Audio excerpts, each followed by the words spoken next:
All right. So this week we're going deep on something I know a lot of you have been asking about, alcohol and its impact on health. We got a really interesting mix of stuff this time around. News articles, scientific reports, expert opinions, all painting a pretty surprising picture. Honestly, even I had a few, wait, what? Moments going through this stuff. Yeah, it seems like what we thought we knew about alcohol and health is being challenged like constantly these days. For sure. Remember all that talk about a glass of red wine being good for you? Well, get ready for some of those assumptions to get, like, totally debunked. Yeah, newer research is really questioning those earlier studies. Turns out they might not have been looking at the whole picture, you know? When you actually factor in all the risks, the benefits of moderate drinking don't look as good. So maybe not so guilt-free after all. Okay, so let's dig into this whole moderate drinking thing. What does that even mean? Seems like everyone's got a different definition. Oh, absolutely. It's not just about the number of drinks. What's moderate for one person could be too much for someone else.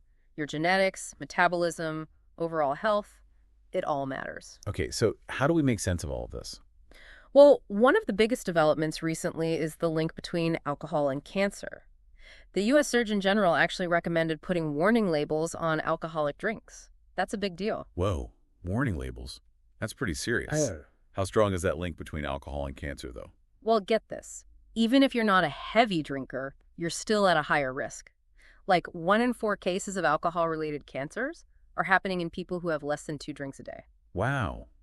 That's a lot higher than I would have thought. And it's not just one type of cancer either, right? Right, exactly. We're talking about breast cancer, colon cancer, liver cancer, esophageal cancer, the list goes on.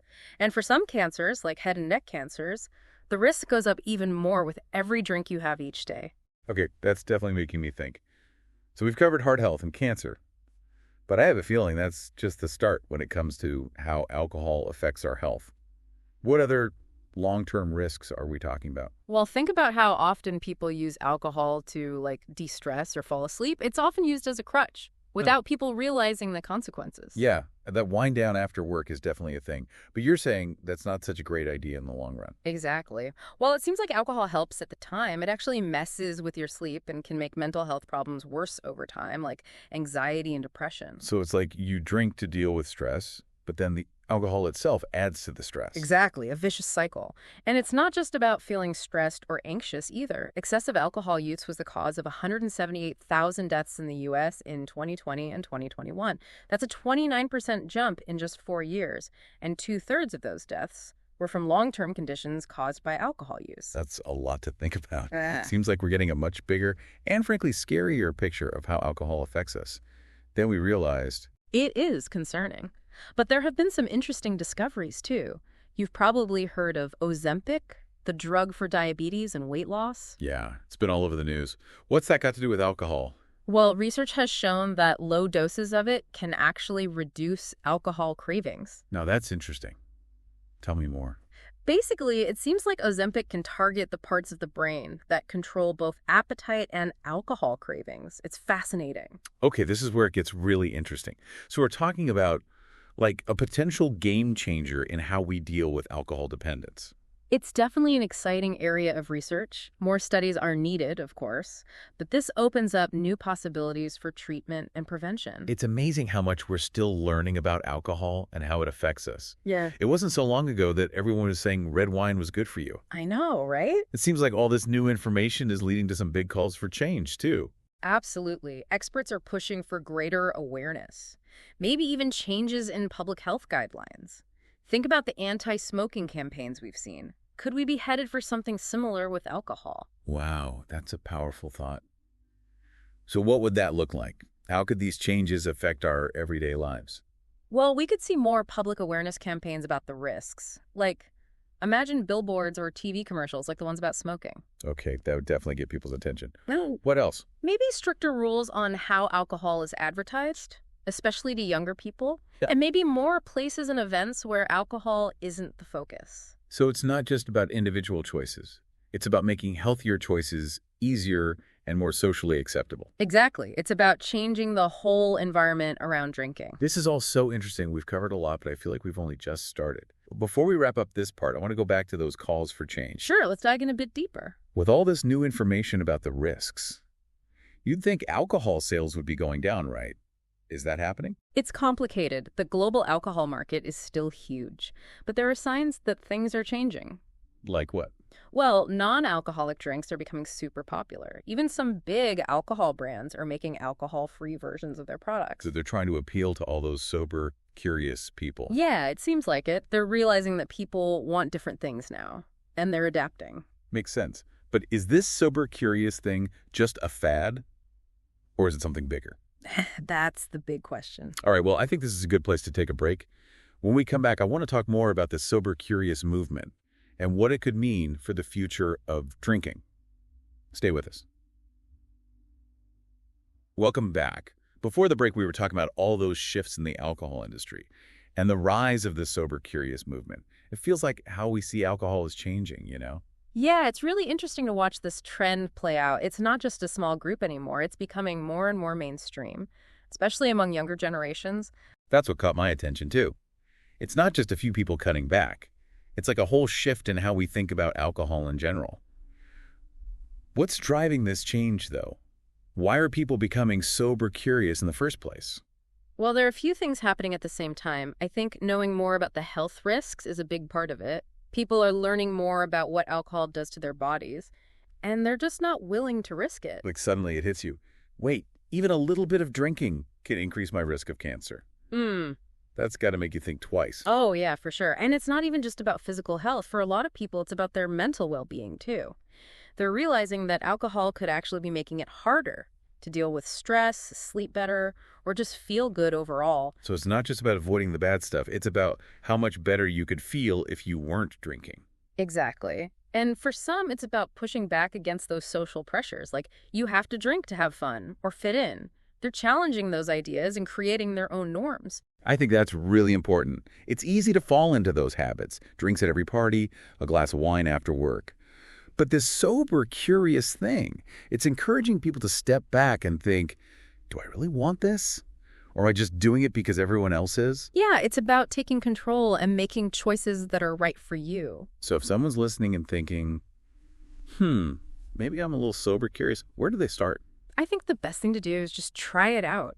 See how you feel when you choose a non-alcoholic drink at a party, or try a few nights a week without alcohol. No pressure to go all in right away. Just explore and see what works for you. Right. And don't be afraid to get creative with non-alcoholic drinks. There are so many delicious and interesting options out there. Craft sodas, mocktails, alcohol-free beers and wines. You might be surprised how much you like them. You know, I was skeptical about those non-alcoholic drinks at first. I thought they'd be boring or taste fake. But I've actually been really impressed by some of the things I've tried. Yeah, the industry has gotten so much better at making them. For sure. Okay, let's switch gears a bit. We've talked about personal choices, Yeah. but what about the bigger picture? Do you think this sober, curious movement could actually change the alcohol industry? It's hard to know for sure, but it's definitely a powerful trend. We're seeing more and more money going into non-alcoholic drinks. From both big alcohol companies and new startups, there's definitely a growing demand. And the industry is paying attention. It's like we're on the verge of a huge change. It's not just about not drinking at all. It's about creating a culture where not drinking or drinking mindfully is normal and even celebrated. I love that. It's about shifting from excess to well-being, from social pressure to making your own choices. And it's not just about individuals making different choices. It's about changing how we talk about alcohol as a society. It's about making it just as acceptable, or even more acceptable, to order a mocktail as a cocktail. I think we're moving in the right direction. It's an exciting time to be a part of this conversation. I agree. And it's a conversation that needs to keep going. So as we wrap up this deep dive, I want to leave you with something to think about. We've talked about a lot of big changes in how people view alcohol, debunking those old myths about moderate drinking, and the rise of the sober curious movement. It's a lot to think about. So as we wrap up this deep dive, I want to leave you with this thought. If you knew all this, how would you rethink your own relationship with alcohol? That's the important question, isn't it? We've given you a lot of information. Some of it might have challenged what you thought you knew, maybe even made you curious about some new things. Exactly. And it's not about us telling you what to do. It's about giving you the knowledge to make choices that work for you, choices that are good for your own values and well-being. Yeah. Think about your own habits and why you do things. Ask yourself, why do I drink? How much do I drink? And how does alcohol actually affect me, Oh. both physically and mentally? Those are really good questions. And remember, it doesn't have to be all or nothing. Maybe it's about making small changes, like cutting back how much you drink, choosing those alcohol-free options more often, or just being more aware of when and why you drink. Right. And if you're struggling with those questions, or you're worried about your drinking habits, don't be afraid to ask for help. There are resources out there, like doctors and support groups, that can give you advice and support. Absolutely. You don't have to figure this out on your own. One thing that really stood out to me going through all this research was how much our understanding of alcohol is changing. It wasn't that long ago that everyone was saying red wine was healthy. I know, right? It just goes to show what we think we know about health and science can always change as we get new research.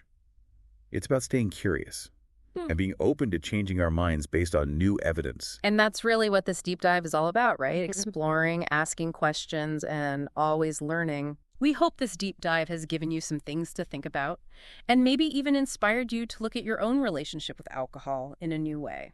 And we want to hear from you. What parts of this episode resonated with you? What questions do you still have? Share your thoughts with us on social media. Let's keep this conversation going. Remember, knowledge is power. The more we know, the better choices we can make. Choices that support our health, happiness, and well-being. Thanks for joining us on this deep dive into alcohol and health. Until next time, stay curious and keep exploring.